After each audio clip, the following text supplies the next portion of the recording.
Bonjour et bienvenue dans la quotidienne condensée du numérique. Quelques minutes pour vous parler de l'essentiel de l'actu tech. Pour toute l'actu tech, je vous rappelle, il y a un petit lien en description et c'est le replay de notre live de 11 heures où là, pendant 2 heures, on parle d'absolument tout, peut-être de trop de choses. Ici, de quoi on va parler? On va parler de gaming, on va parler de métaverse, on va parler de boulot à distance, on va parler de SOC et de processeurs, on va parler de très jolies voitures aussi et on va parler évidemment de 2-3 petits scandales, voilà, à base de reconnaissance faciale. Allez, c'est parti! Commençons avec Microsoft. Vous savez, cette entreprise qui est désormais la plus valorisée dans le monde entier. Bon, ils font pas que ça dans la vie de gagner de l'argent, ils proposent aussi des solutions. Et hier, nous avions la grande conférence pour tout ce qui est un peu travail et business qui s'appelle Ignite. On vous l'a pas couverte parce que c'était très très B2B. Mais quand même des annonces très très intéressantes du côté de chez Microsoft avec d'abord Loop. Alors qu'est-ce que c'est que Loop? Eh bien Loop est leur nouvelle plateforme, on va dire hybride de travail collaboratif. Et Loop s'articule autour de 3 volets des éléments. Vous imaginez un document Excel, une présentation PowerPoint, des notes, des listes, etc., que vous pouvez bien sûr modifier en équipe et en temps réel.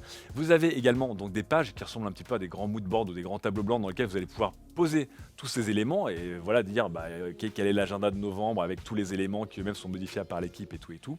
Et puis un système évidemment de gestion des tâches, d'exploration, etc., qui va faire de Loop peut-être la nouvelle licorne ou peut-être le Graal du travail à distance. Je vous rappelle que on en a beaucoup parlé ce matin. Il y a une bataille entre les diverses solutions, que ce soit les Google Suite, Microsoft Teams, Microsoft Office notamment aussi, mais des solutions comme Notion, on va parler de Mattermost, de ClickUp, pour essayer de créer ce fameux grand bureau virtuel qui permet à tout le monde de communiquer, d'annoter des documents, de travailler ensemble, de faire de la gestion de tâches et tout.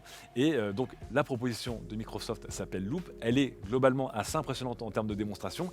Est-ce que ce sera à la hauteur de cette vision un peu idéalisée de Microsoft et puis surtout très très fermée comme écosystème? On le verra. On a très très hâte de le tester parce que ça ressemble, on va pas se mentir, à Google Wave en mieux. Les anciens et les anciennes se rappelleront de ce petit Google Wave, petit ange parti trop tôt. Autre annonce très très importante de Microsoft, évidemment, c'est le hashtag de l'année. Le métaverse, bien sûr. Nvidia est dans le métaverse. Oui, Facebook est dans le métaverse. Encore plus, il fallait que Microsoft y aille également, puisque Microsoft vient d'annoncer que tout leur effort de réalité virtuelle, de réalité augmentée, de réalité mixte, je ne sais pas comment vous appelez ça, bref, que l'on appelle Microsoft Mesh, va venir se poser avec notamment Microsoft Teams et que vous allez pouvoir bientôt travailler ensemble à distance et surtout avoir de jolis avatars 3D qui vous permettront de mieux communiquer. Et évidemment, pour Microsoft, c'est l'équivalent d'un métaverse puisque vous aurez des environnements en 3D et un peu tout ce qu'on a pu voir chez les concurrents. Le métaverse ne s'arrête pas là non plus chez Microsoft puisqu'ils ont promis d'avoir des univers en métaverse 3D autour de tout ce qui est gaming et de l'univers Xbox. Pour Microsoft, déjà, Minecraft, Flight Sim ou Halo sont des formes de métaverse. Ils ont plus ou moins raison. Le but du jeu, c'est d'aller plus loin dans ces efforts et de créer des métaverses dédiés au gaming. Alors, chut, on appelle ça un MMO. Ils sont à 2 doigts de réinventer le MMO, mais ne leur dites rien. Plus sérieusement, on a beaucoup parlé ce matin du métaverse et de ce qu'il pourrait apporter et dans quoi il est différent justement de ce qu'on voit actuellement, c'est-à-dire des MMO ou des jeux en ligne. Mais Microsoft se veut très très très aussi ambitieux là-dessus. On verra qui gagnera le duel entre Microsoft et Facebook, en attendant évidemment que Amazon, Apple et Nvidia et autres petites surprises viennent mettre leur grain de sable là-dedans. Maintenant qu'on a quitté le futur de Microsoft à base de travail à distance et d'avatars en 3D qui s'envoient des PowerPoint de manière collaborative, revenons au présent et un peu au hardware. On revient sur les 2 SOC stars de la rentrée. Il y a celui de chez Google, le Google Tensor, et puis celui de chez Apple, évidemment le fameux M1 en version Pro et en version Max. On continue à faire des tests du côté de la rédaction des M1 Pro notamment, et après avoir parlé des performances brutes dans un benchmark précédent, on s'est intéressé ici à l'autonomie. Pourquoi? Parce qu'une des promesses assez impressionnantes d'Apple, c'est de maintenir le niveau de performance de leur M1 Pro, même si votre ordinateur est sur batterie. Et selon Apple, évidemment, lorsque vous êtes dans un environnement Windows Intel ou Windows AMD, lorsque vous mettez votre ordinateur très puissant sur batterie, les performances dégringolent par rapport aux performances lorsqu'il est sur secteur. Vous allez revoir cet article très très complet de Raphaël Benteo, mais pour vous le dire en quelques secondes, promesse tenue de la part d'Apple, puisque lorsque notre MacBook Pro avec un Core M1 Pro est passé en mode batterie, les baisses de performance étaient de moins de 1%, là où dans la concurrence, donc on a testé avec, vous le voyez, un Lenovo à base de AMD Ryzen 9 et un MSI à base de Core i9 11e génération, les performances se sont littéralement écroulées dans la plupart de nos benchmarks, que ce soit en termes de performance ou en temps d'exécution. Cerise sur le gâteau, eh bien, même si l'ordinateur d'Apple reste au top de sa performance, là où les ordinateurs à base de Windows s'écroulent en termes de performance, il arrive quand même à maintenir une avance en termes d'autonomie, puisqu'il reste, selon nos tests, 30 minutes plus autonome à pleine balle, là où les autres, eh bien, sont moins autonomes au ralenti. Je vous rappelle qu'il y a beaucoup de tests à faire sur ces M1 Pro et M1 Max et qu'il n'existe pas un seul test qui dira toute la vérité.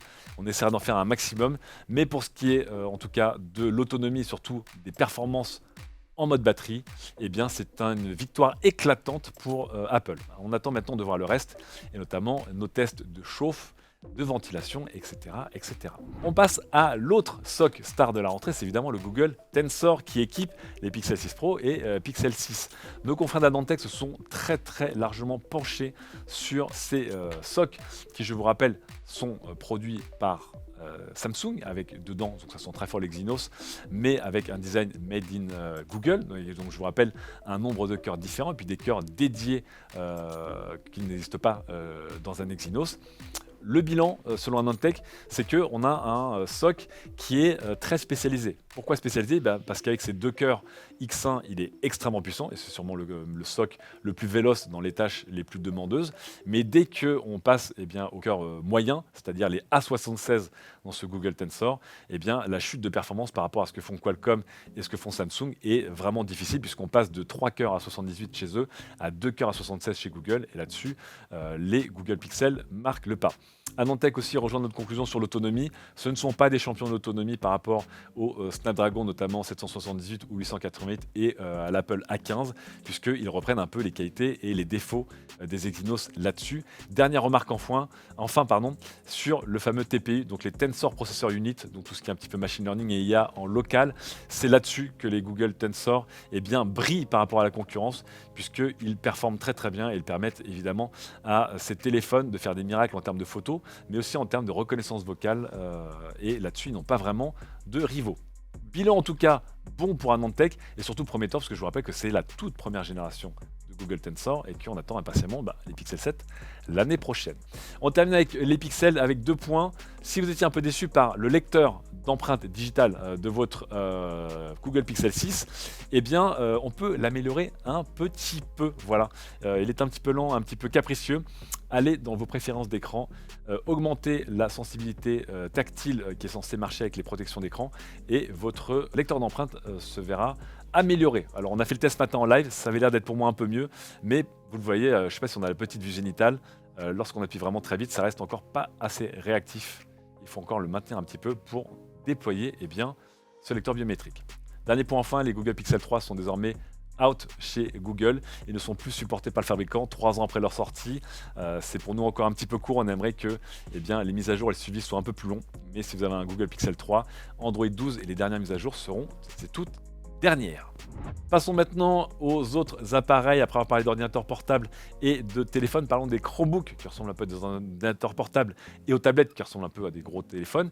Leur vente serait en baisse selon le cabinet d'analyse IDC après l'embellie de 2020 où tout le monde s'est un petit peu équipé en catastrophe, que ce soit côté entreprise, côté école et côté organisation gouvernementale. L'heure n'est plus à la bamboche, comme dirait l'autre. Une baisse des ventes de quasi 30% pour les livraisons de Chromebook, quasi 10% pour les livraisons de tablettes, notamment pour les marchés américains qui sont extrêmement gourmands pour ce type d'engin. Est-ce que c'était une petite embellie ou est-ce que le marché des tablettes va vraiment revenir? Je vous rappelle que Google refait un push, les constructeurs refont un push sur les tablettes Android. Par contre, les Chromebooks, surtout populaires aux États-Unis, c'était peut-être une amourette, le temps d'une simple petite saison. Passons maintenant au secteur des transports. Je vais vous montrer des voitures, des engins qui n'ont pas trop de roues, et on commence surtout avec les voitures électriques, avec le top des ventes de janvier à aujourd'hui, et c'est la Tesla Model 3 qui ravit la première place à la Renault Zoé. Intéressant, et ça montre encore une fois que Tesla a le vent en poupe, avec quasiment 20 000 unités vendues, une barre qui va bien sûr être passée d'ici la fin de l'année. La Dacia Spring, dont on vous parlera très vite sur le numérique, arrive aussi et déboule dans le classement. Petite déception, la Model Y numérique qui était quasiment assurée d'entrer dans le classement alors qu'elle était en vente que depuis la fin du mois d'août, eh bien on est ressorti, on verra d'ici la fin de l'année. On continue avec des voitures, des très très belles voitures. Regardez-moi cette Corvette Z06. Alors elle est belle, mais est-ce que ça ressemble à une Corvette?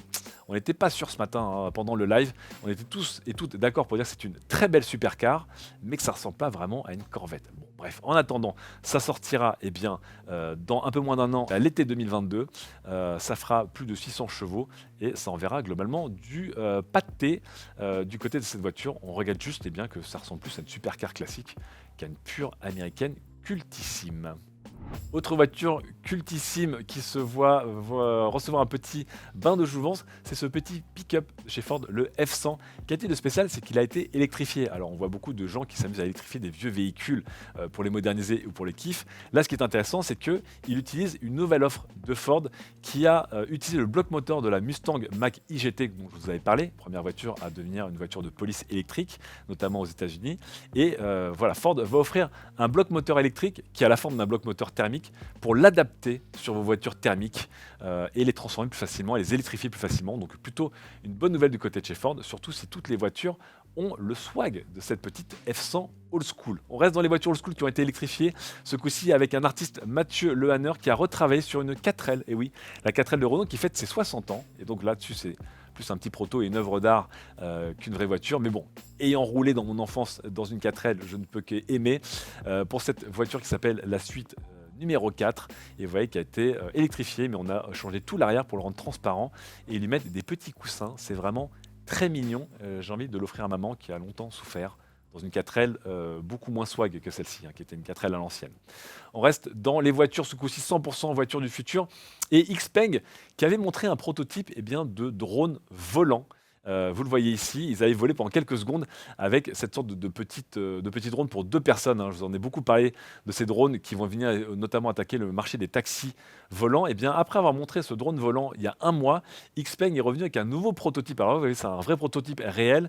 Et ce que je vais vous montrer maintenant, c'est eh bien, plutôt une voiture en 3D, mais qui se veut eh bien, faire le fameux principe des voitures, vous allez voir, qui roulent. Et puis une fois qu'elles ont fini de rouler, elles déploient leurs petites hélices pour partir dans les airs. Alors évidemment, c'est de la 3D d'ailleurs avec une réalisation un peu limite, mais Xpeng se veut extrêmement ambitieux là-dessus et veut sortir cette voiture dans le commerce d'ici 2024-2025. Pourquoi pas? On attendra surtout de voir si les lois et les régulations la laisseront voler un petit peu, vous voyez, au-dessus de ces forêts. Là, pour l'instant, on va pas se mentir, ça ressemble plutôt à du rêve. En attendant, Xpeng, on va plutôt tester leur berline et notamment la P7 dont je vous avais parlé hier.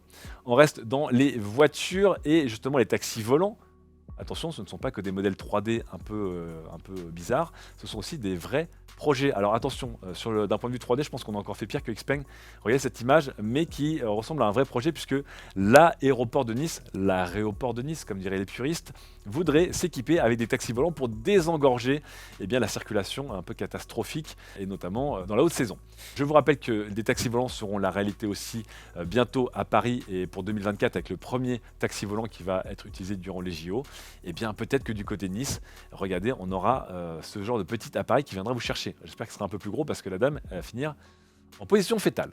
On termine avec un petit peu de réseaux sociaux, de gouvernement et de gaming. On commence avec les Américains et les sénateurs américains qui sont en train de taper sur le doigt de tout le monde, notamment pour protéger leur petite tête blonde. Après avoir vertement critiqué Facebook, les voici qu'ils se mettent à attaquer TikTok, Snapchat et YouTube, et notamment M. Blumenthal qui est particulièrement remonté et qui voudrait protéger les petites têtes blondes. Ils demandent en tout cas des comptes à ces réseaux sociaux et surtout à leurs algorithmes, à quel point ces algorithmes sont faits pour créer de l'engagement à tout prix, et donc de l'argent à tout prix, quitte eh bien, à mettre en arrière la santé et l'addiction des enfants et des adolescents. Ligne de défense très très drôle de la part de TikTok, Snapchat et YouTube qui ont été présents à cette audition.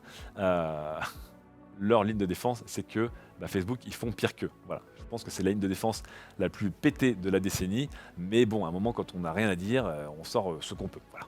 En parlant de Facebook, alors non, c'est pas Facebook qui s'est fait griller pour un scandale, c'est Facebook qui d'eux-mêmes eh bien écoute, et reviennent en arrière, et Facebook va arrêter ses options de reconnaissance faciale. incroyable. Facebook aujourd'hui, dans les faits, c'est une des plus grandes banques d'images de nos visages, avec plus d'1 milliard de visages identifiés sur leur réseau. Évidemment, ça fait beaucoup d'argent aussi pour les publicitaires.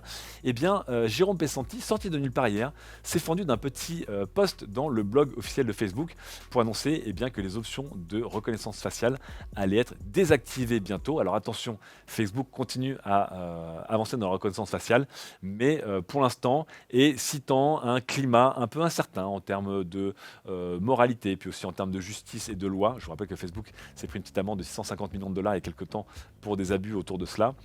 Facebook va retirer ses options pour taguer vos amis. Vous vous rappelez ces grands moments où on a tous aidé Facebook à gagner beaucoup d'argent en rentrant à la main nous-mêmes le nom des personnes qui étaient liées à des visages.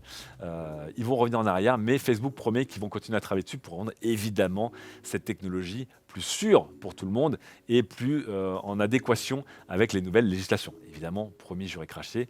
Si je mens... Hein ? De quoi on parlait déjà? Ah oui, bien sûr, on parlait de la redevance pour copie privée en France.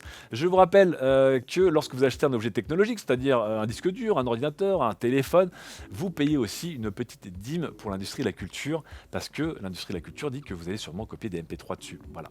Donc cette redevance pour copie privée, qui a toujours fait beaucoup de débats, a refait débat il y a quelques semaines, lorsque eh bien, les lobbies de la culture ont demandé à ce que les objets d'occasion reconditionnés soient eux-mêmes assujettis aussi une nouvelle fois à cette redevance, arguant que si les gens achètent de plus en plus d'objets reconditionnés, eh bien, il y aura de moins en moins d'objets neufs vendus, et de moins en moins d'objets neufs vendus égale de moins en moins de taxes à la culture qui seront payées à ces ayants droit, qui ont, je vous rappelle, récolté l'année dernière 275 millions de dollars grâce à cette taxe.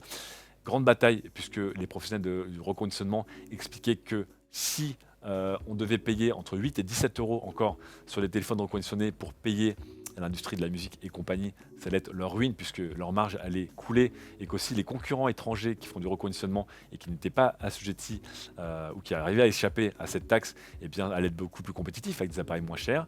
Eh bien, leurs vœux n'ont pas été entendus puisque le Sénat a finalement adopté dans toute sa loi sur l'écologie et la technologie, eh bien, la taxe à la redevance pour les objets reconditionnés. Donc vous pourrez lancer les débats de manière évidemment extrêmement civile dans les commentaires du site et de notre chaîne YouTube.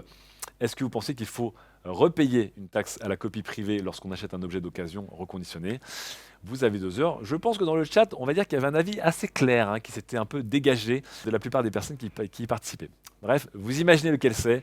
Si vous ne savez pas, je vous invite à cliquer sur le lien en dessous et d'aller voir notre petit replay. En attendant, on termine sur le gaming. Faudra-t-il repayer une taxe lorsque vous achèterez une console d'occasion? Je ne sais pas. Mais en attendant, Netflix déploie enfin Netflix Gaming, et notamment en France. Après les premiers tests en catimini en Pologne, ça arrive dans des nouveaux pays dont la France. Intéressant. Et je vous rappelle que c'est un effort très progressif et qui débute tout doucement, puisque pour l'instant, nous n'avons que 5 petits jeux mobiles disponibles dans leur catalogue. Ils l'ont dit eux-mêmes, ça va être des tests qui vont durer des mois et des mois. Et autre point aussi important et puis un petit peu décevant, ce ne sont pas des jeux qui sont streamés directement depuis votre interface Netflix, mais juste des liens dans votre interface Netflix qui vous emmèneront dans l'App Store, dans le Play Store ou dans le Galaxy Store pour télécharger les jeux gratuitement si vous êtes abonné Netflix. Dernier point sur justement les consoles traditionnelles elles-mêmes, avec une mauvaise nouvelle, si vous voulez acheter une Switch OLED, attention, il va peut-être falloir se dépêcher puisque ce qui s'annonce comme un super hit des fêtes de fin d'année risque d'être en rupture de stock. Selon Nikkei et Asia, Nintendo aurait baissé sa production de 20% d'ici le 31 mars 2022, donc la fin de l'année fiscale, évidemment pour cause de pénurie de composants et de semi-conducteurs. Donc attention, si vous voulez une Switch, ne vous retrouvez pas comme en avril 2017 où les Switch normales se vendaient à prix d'or parce qu'elles étaient en rupture de stock. Là, la Switch OLED, si vous la voulez, c'est peut-être le moment de l'acheter et de ne pas attendre le Black Friday notamment qui arrive dans quelques semaines. C'est ainsi que se termine notre épisode de la quotidienne condensée des numériques. Merci en tout cas pour vos petits visionnages, vos commentaires et vos petits pouces bleus. Merci à Karl, Diana et Lisa qui travaillent sur cette petite émission. On leur fait des bisous. On se retrouve demain fin de journée pour un nouvel épisode et demain à 11h pour un live. Ciao à tous.